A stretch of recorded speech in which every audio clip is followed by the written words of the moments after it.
আমি তো হিন্দু। এই দেশের মানুষ হিন্দুদের কোনোদিন, বিশেষ করে যারা আলেম ওলেমা, ইভেন জামাতে ইসলাম, হিন্দুদের গায়ে কোনোদিন হাত দেয় নাই।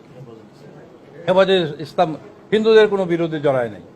হিন্দুদের যে বিরুদ্ধে জড়ায় সেটা অর্থনৈতিক বিরুদ্ধে জড়াতে পারে, সেটা অন্য জিনিস, তার সাথে ধর্মের কোনো সম্পর্ক নাই। ভারতের এখন বেশি করে বলছি, কারণ তারা সবগুলি দল এবং বিভিন্ন মিডিয়া মিলে বাংলাদেশের বিরুদ্ধে এই চক্রান্তটা করছে। তাদের খুব ভালো লাগে না আওয়ামী লীগের পতনটা, আমরা যেটা মনে করতেছি, সেই জন্য এই কাজটা করছে। কিন্তু আলটিমেটলি ক্ষতি হচ্ছে এই দেশের সংখ্যালঘু সম্প্রদায়ের, এই যে ধর্মীয় সংখ্যালঘু। আমি ওইটা বলবো না, যদিও বলে যে দেশে কেউ সংখ্যালঘু না, কিন্তু আসলে কিন্তু এইটা আমাদেরকে ব্যবহারই করা হচ্ছে। এবং এই যে আপনারা হয়তো বলবেন, আমিই বলি কথাটা, যে হিন্দু যখন আওয়ামী লীগ আসে, কেউ কেউ চাকরিতে প্রমোশন পায়, বড় বড় পদে বসে। আমরা মনে করি, আমি তো হিন্দু, আমি মনে করি এইটা হিন্দুদের তারা বিপদে বসায়, মনে করে এর চেয়ে আপন আর কেউ নাই, এই লোকগুলি আমাদের কথা শুনবে এবং আমরা যা বলি তাই করবে। অনেক মুসলমান এটা করবে না, সেই জন্য হিন্দুদের কিছু প্রমোশন হয়, কিন্তু গ্রামে গঞ্জে অত্যাচারে একদম শেষ করে দেয়।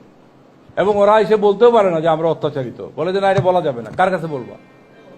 এই হলো বাস্তব অবস্থা। আওয়ামী লীগ যে চলে গেছে লক্ষ লক্ষ কোটি কোটি টাকা নিয়ে, এদের একটা বড় অংশ ভারতে আশ্রয় নিছে।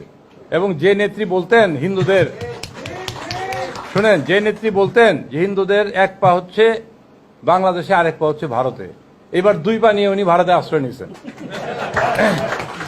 এবং সেখানে টাকা পয়সা আছে। আপনারা গণমাধ্যমে কাজ করেন, আমি গণমাধ্যমের প্রতি আমার শ্রদ্ধা রেখে বলছি, আপনারা জানেন যে ইয়েলো মাধ্যম প্রচুর আছে, তাদেরকে টাকা পয়সা দিলে যা তা করতে পারে। কাজেই আমি গণমাধ্যমের ঢালাও বলবো না, ভারতের যে গণমাধ্যমগুলি কাজ করছে এর চেয়ে ডাহা মিথ্যা তো আর কিছু হইতে পারে না, আপনারা তো জানেন এটা। কাজেই তারা করছে, দে আর পেইড পিপল অ্যাকচুয়ালি, রাষ্ট্রীয় আনুকূল্য পাচ্ছে। আর আমাদের যারা এখানে পতিত পিপল, তারাও এখানে গিয়ে টাকা পয়সা ঢালতেছে তাদের পিছনে, এবং টাকা পয়সা দিচ্ছে বলে এই ঘটনাটা ঘটতেছে বলে আমার মনে হয়। এবং আমাদের হিন্দুরা যেন তাদের দাবার ঘুঁটি হিসেবে ব্যবহৃত না হয়। কারণ একটা ঘটনা আপনাদের জানেন কিনা জানি না, এই যে হাজারির গলি নাকি চিটাগাঙের, যারা বলতে পারেন, এখানে যে ঘটনাটা ঘটেছে ওইটা একটা বড় বিজনেস সেন্টার। এখানে একটা বড় অংশ হচ্ছে হিন্দু ব্যবসায়ী, এবং কিছু মুসলমান আছে যাদেরকে ফাইন্যান্স করে হিন্দুরা, আমরা খোঁজ নিয়ে জেনেছি। ওইটা আবার লিড করে ওই যে মহিউদ্দিন চৌধুরীর ছেলে মহিবুল নওফেল বোধ হয়, হ্যাঁ এই নাম, সে তার চক্রান্ত এগুলি সব। এবং সে, আমরা এটাও শুনি গুজব কিনা জানি না, আপনারা চেক করে দেখতে পারেন, যে নওফেল নাকি ইসকনের মেম্বার